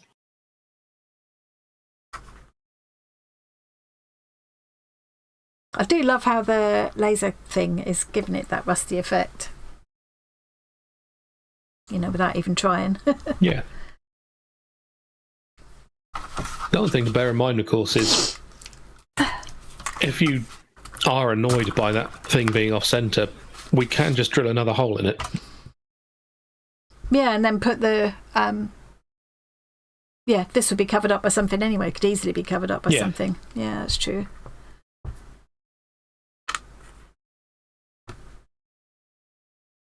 That's getting too framey now. No. Too framey. It'd even be possible to cut quite a big hole out of the bigger circle, big enough for the entire mechanism to fit in, and have the mechanism just attached to the smaller circle without going through both. And then you'd have more clearance on top of the thing. You'd have to explain that to me in person. That all just turned into words then. Basically, imagine the big circle doesn't exist.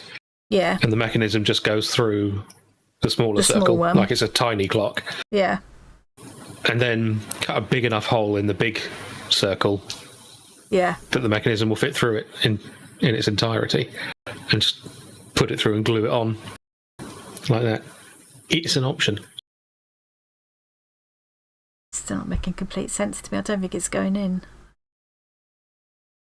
Imagine there's a hole cut in the middle of a big circle that's just slightly smaller than the small circle. Yeah.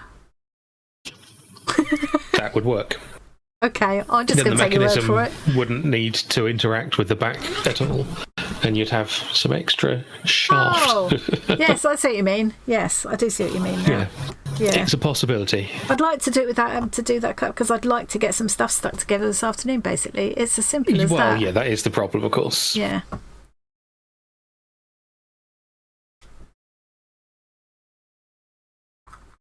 It's ridiculous, isn't it? The amount of time you can spend just arranging things like this, it's crazy, really. Yeah.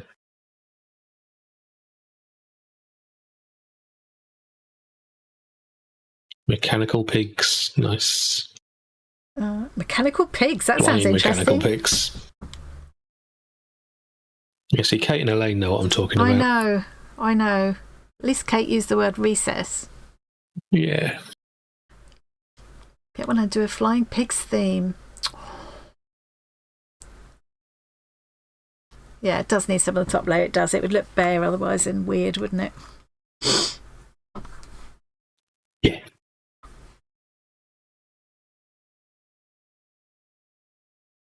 Now I've gone 4 again. It's gone all 4-ish. I mean, it's okay for it to be a bit 4-ish because, you know, clocks do tend to be... In 4s. Yeah, that's true. Well, not in 4s, but they do tend to be quite... I mean, in quarters, aren't they? Well, not even necessarily in quarters, but they tend to be quite sort of regulated in their shape and, you know... Yeah.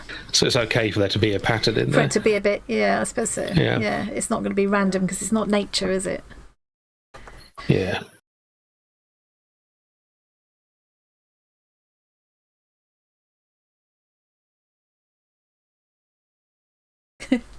Did that come out? Did you hear John sneeze then? I didn't. I'm thinking, write it down. Yes, write it down. Jackie, it'll become one of those cryptic notes. 2 weeks' time, you're going to be going, for some reason, I've written mechanical pigs here. What on earth does that mean? Steampunk pigs. I think that'd be amazing.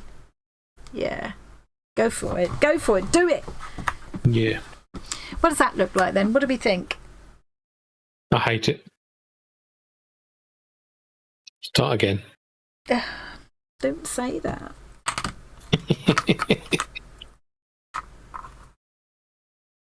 It is annoying that to soften the effects. I'm desperately wanting to make it look like the cogs all work together. Of course, that's not happening, is it? No. No, it isn't. But most people won't notice, so it's fine. That's true. It's just weirdos like us. It's the overall effect in it that's going to stand out. Yeah. It's always going to look a lot better. All of these things, once you've got like the unifying layers and layers on, they immediately start to look better. Yeah. That's another thing to consider. Let's have another look at Mike's. Do you want to keep the cogs separate from the base coat on everything else? To make them stand out as more metallic, or are you just going to put them all on and then try and do paint effects? Yeah, I'm just going to put them all glued on together. Yeah.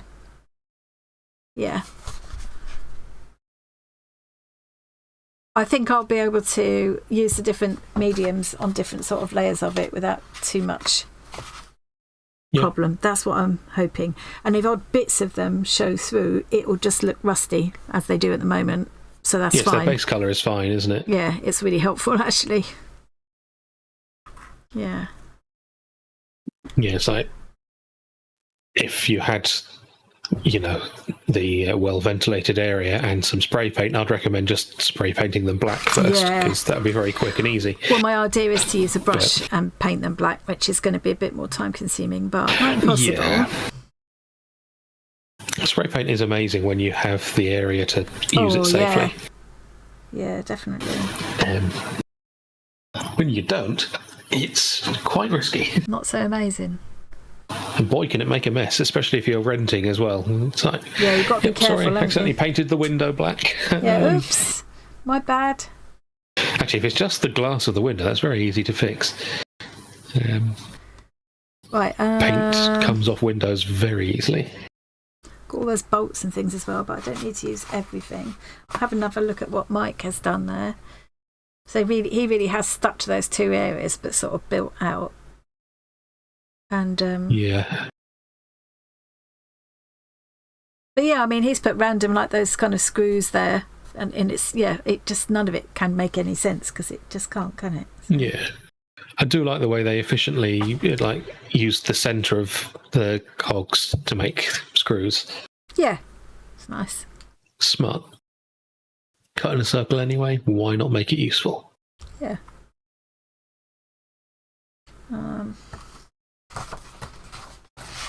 Being me, I want to put the screws where they look like they might make sense. I can't just put them there randomly because it's disturbing me. Yeah.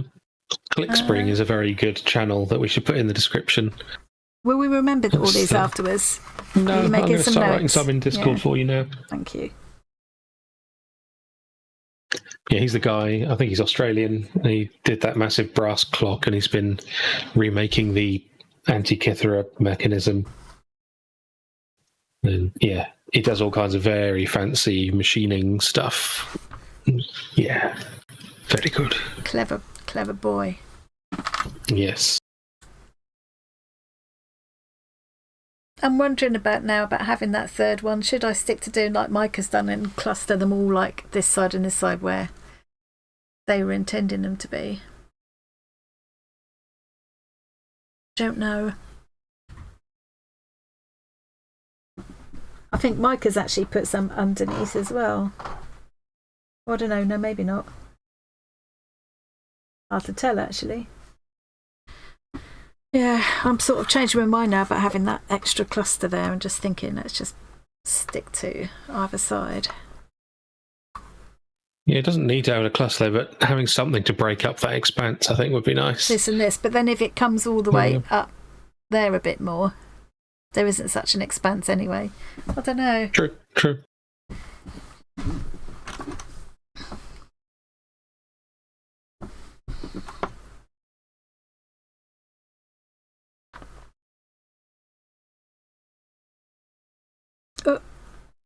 Send a list in Discord with all the names of channels that I can remember we've mentioned, but there's probably more.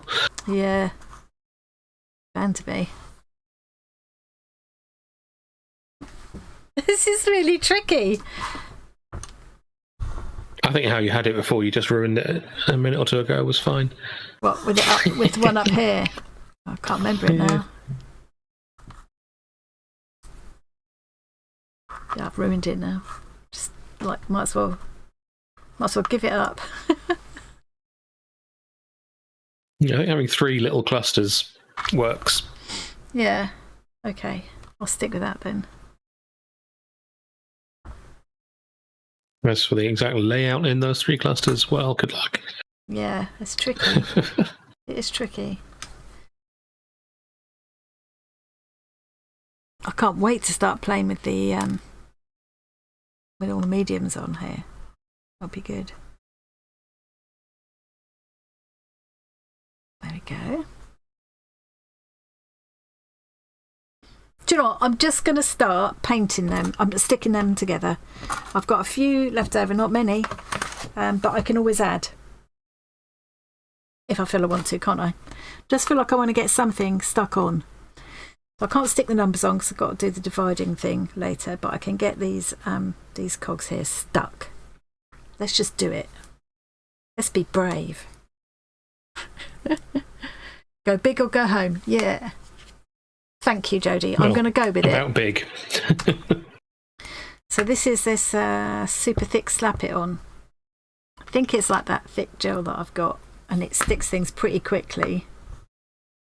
And it will stick heavy stuff like this together, which is what I've got that other stuff for. I want a palette knife, I suppose. Would that work through the stencils they gave you to make the texture of gears?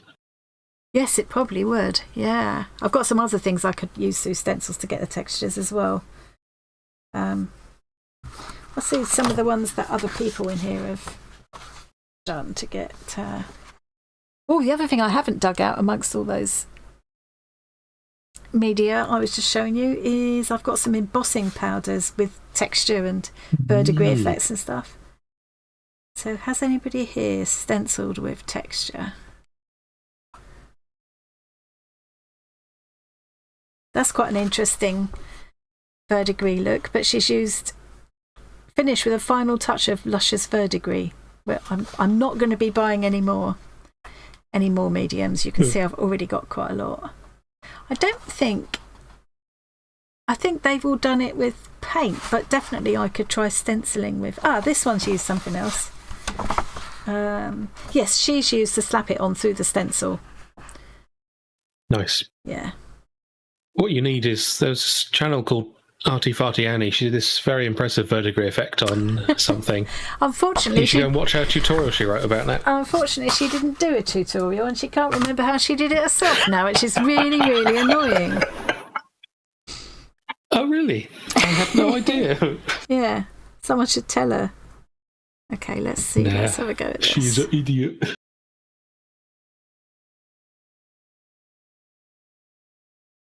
And On I'm an not... unrelated note, I had some very nice food the other day. Oh, did you? From a new, at least relatively new, Lebanese restaurant. Oh. It was very tasty. What kind of food is Lebanese? Kind of sort of Middle Eastern, kind of like a little bit like Moroccan? Yeah, I mean, I had chicken shawarma wrap and some other thing. There was a big offer on for like your first order from this new place, so I got what was actually a meal for two, because I'm greedy. I'm sure you saved half of it for another meal. Yes, I had half of it for lunch and half of it for dinner, all in the same meal. I'm slapping this on because it's called Slap It On, but of course it's going to show holes, isn't it? Yeah. But I'm not going to worry too much because I just think it'll all add to the grungy effect of it, you know, when I'm done. So I'm just going to go for it. And I'll clean that up in a minute if I feel I need to. See, I already can't remember how I had that. Was it on top like that? I think it was. It's fine like that. Yeah. Let's just slap it on like this, and then I'll take off any real obvious surplus with a cotton bud. Yeah. So look, it's bound to do that. D&D stuff. Spackling paste. I have got some of that. Yeah. I'll have a go with some of that with the stencil. Look at the amount of cack I've got there. Let's get... Yeah, when they say slap it on, I'm not quite sure that's what they meant. I don't really know how else to put it on with these, when they've got all these holes in. Yeah. What else can I do? You can't just paint a thin layer of it. It needs to be on there fairly thickly to hold such a weighty piece on. So I don't really know. You could slap it on the base and put the gear on top of it. Okay, I'll try that. I don't know if that's a good idea, but you could. Yeah, I'll try that. D&D all the time. Nice. Fellow nerds. Although I've never actually done D&D myself. Yeah, I was surprised, really.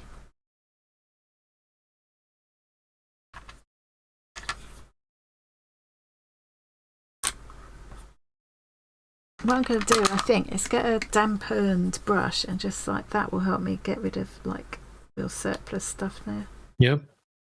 And if it leaves a bit of encrusted looking there, that's okay.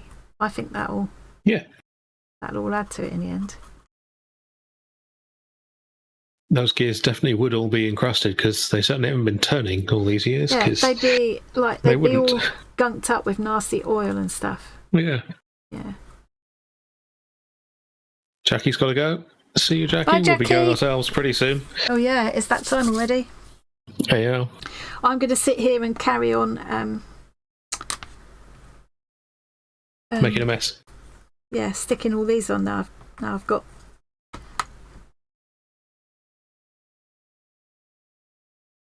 Get to a D&D game stat.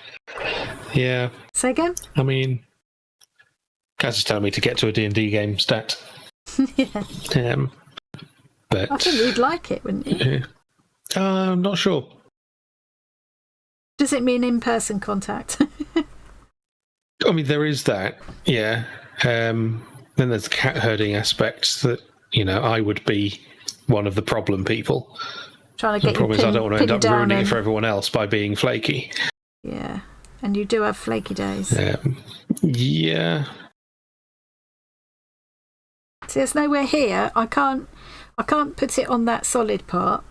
I can't put it in the middle of the one underneath. And I can't put it on these holes because it loses through. The only place I can put it is on these. Yeah.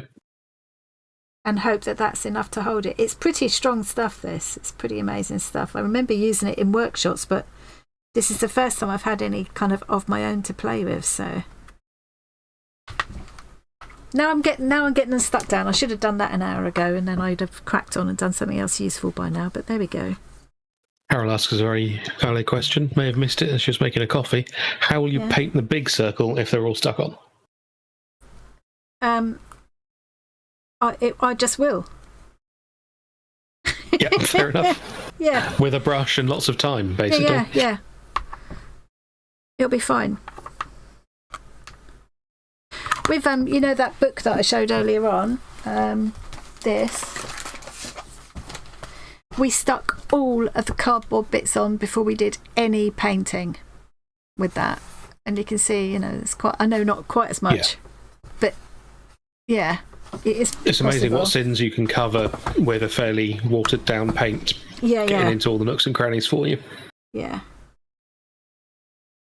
Especially when you do that sort of wash at the end, the terrifying one, that'll cover anything that got missed.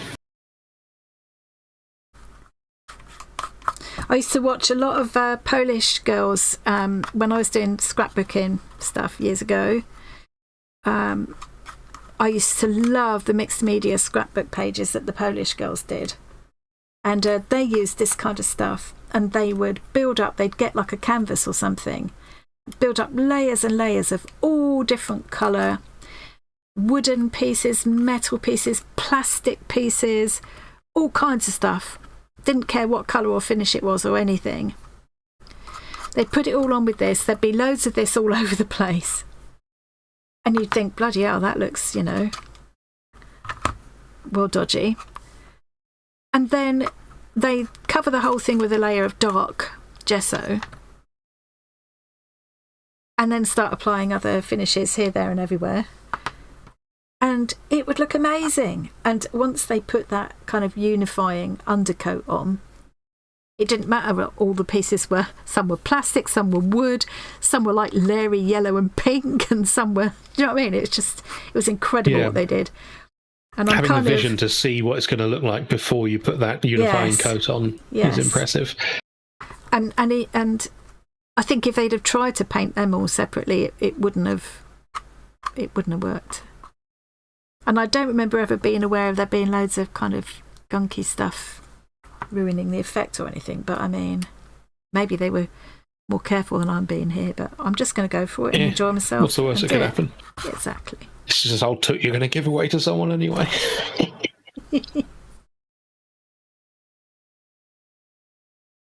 Yeah, it's your birthday present, Tom. Yeah, I've got space in my bin. It's fine. Annoying me more is that I'm wasting this stuff. So. We'll stop wasting it then.